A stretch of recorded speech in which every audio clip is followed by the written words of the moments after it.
দৌলতদিয়া পাটুরিয়া ফেরিঘাটের বাচকচিত্রে কোনো পরিবর্তন দেখা যায়নি। নিয়ম ভেঙে এখনও যাত্রীসহ বাস ফেরিতে ওঠা, নিরাপত্তা ব্যারিয়ার না থাকা এবং নজরদারির ঘাটতি সব মিলিয়ে ঘাটতি রয়ে গেছে চরম ঝুঁকিপূর্ণ অবস্থায়। দর্শক, এই পরিস্থিতি নিয়ে আলোচনার জন্য আমাদের সঙ্গে আজ স্টুডিওতে উপস্থিত আছেন জাগো নিউজের রিপোর্টার ইসমাইল সিরাজি। যেমনটি আমরা জানি যে ঈদের পরে একটা দুর্ঘটনা ঘটেছে এবং সেখানে কিন্তু ২৬ জনের প্রাণহানির ঘটনা ঘটেছে। এরপরেই নৌ মন্ত্রণালয়ের পক্ষ থেকে কিন্তু কঠোর একটি নির্দেশনাও দেওয়া হয়েছিল যতটুকু আমরা জানি। এবং কেমন কি দেখছেন, বাস্তবে তো আসলে তার কোনো কার্যকর প্রয়োগ দেখা যাচ্ছে না। এটা কেন দেখা যাচ্ছে না, কি মনে হয় আপনার? জি, যেটি বলছিলেন যে এবারের ঈদুল ফিতরে যে কয়েকটি সড়ক দুর্ঘটনা ঘটেছে সেটির মধ্যে সবচেয়ে মর্মান্তিক যে ঘটনাটি ঘটেছে সেটি দৌলতদিয়ায় ফেরিঘাটে একটি বাস যখন ফেরিতে ওঠার চেষ্টা করে তখনই যাত্রী সহ সেই বাসটি কিন্তু পদ্মা নদীতে ডুবে যায়। সেই সময় কিন্তু নারী শিশু সহ প্রায় ৪০ জনের মতন যাত্রী সেই বাসে অবস্থান করছিলেন। সেই বাস নিয়ে কিন্তু এক প্রকার তলিয়ে যায় বাসটি পদ্মা নদীতে।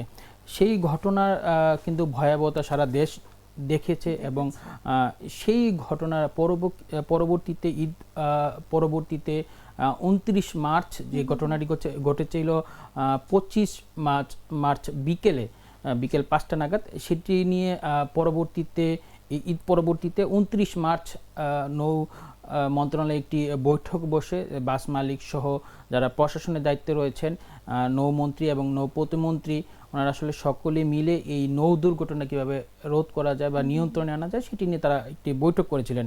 সেই বৈঠকে নৌমন্ত্রী ঘোষণা দিয়েছিলেন যে ফেরিতে যে কয়েকটি ঘোষণা দিয়েছিলেন তার মধ্যে অন্যতম যদি আমি বলি যে কোনো বাস সরাসরি ফেরিতে উঠবে না।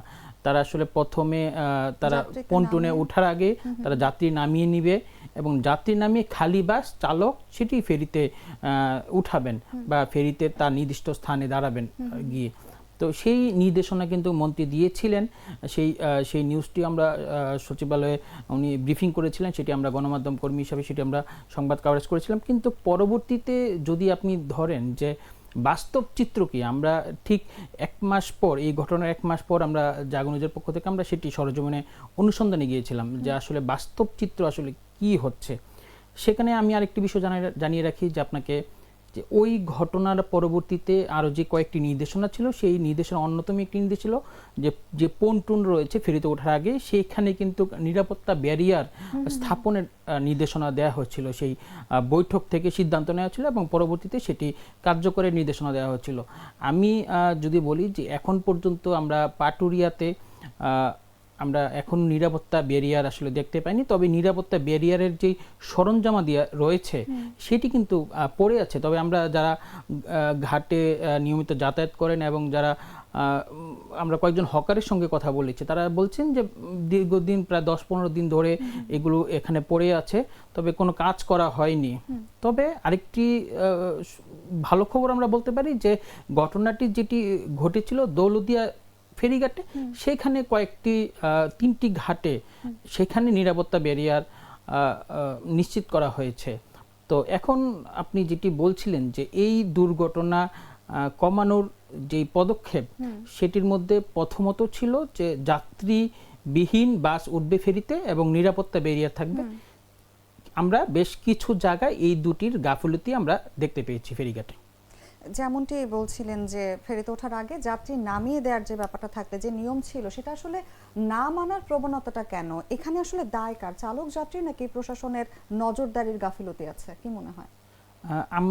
আমরা দীর্ঘক্ষণ ওই ফেরিঘাটের বিভিন্ন ঘাটে আমরা অবস্থান করেছি এবং বিভিন্ন জনের সঙ্গে আসলে আমরা কথা বলার চেষ্টা করেছি।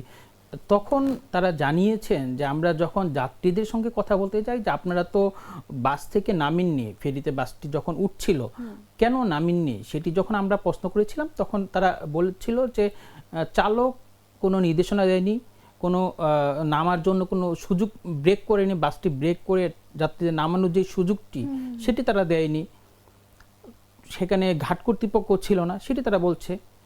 আমরা যখন চালককে বলছি কেন আপনি, আপনার তো নিয়ম রয়েছে, আপনি জানেন কি না যে এই ফেরিঘাটে যাত্রী সহ বাস ওঠা যে নিষেধাজ্ঞা সেটি জানেন না, তারা বলছে সেটি তারা জানে, কিন্তু তারা বলছে যে আমরা যাত্রীদের যখন বলি যে ঘাটে এসেছে আপনারা নামেন, আপনারা হেঁটে ফেরিতে ওঠেন, তখন যাত্রীরা নাকি তাদের সঙ্গে অশুভ আচরণ করে, যাত্রীরা নামতে চায় না, সেটি তারা অভিযোগ করছেন বাস চালকরা। আমরা আবার যখন ঘাট কর্তৃপক্ষের সঙ্গে কথা বলছি, তারা বলছেন যে তারা সবসময় নজরদারি করছেন, তবে কিছু কিছু সময় তারা তাদের চোখ ফাঁকি দিয়ে চালকরা বা সরাসরি ফেরিতে ওঠানোর চেষ্টা করছেন। আমি যদি বলি ত্রিমুখী একটি আসলে অভিযোগ, যাত্রীরা বলছেন চালকদের দায়, চালকরা দিচ্ছেন যাত্রীদের দায়, ঘাট কর্তৃপক্ষ দিচ্ছেন বাস চালকদের দায়। এটি আসলে ত্রিমুখী একটি দায় চাপানোর বিষয় আমরা সেটি লক্ষ্য করতে পেরেছি। এবং যেটি বলছিলেন মাঝে যে পন্টুনের নিরাপত্তা ব্যারিয়ার স্থাপনের নির্দেশ থাকলেও কিন্তু কাজের তেমন অগ্রগতি 1 মাসে দেখা যাচ্ছে না।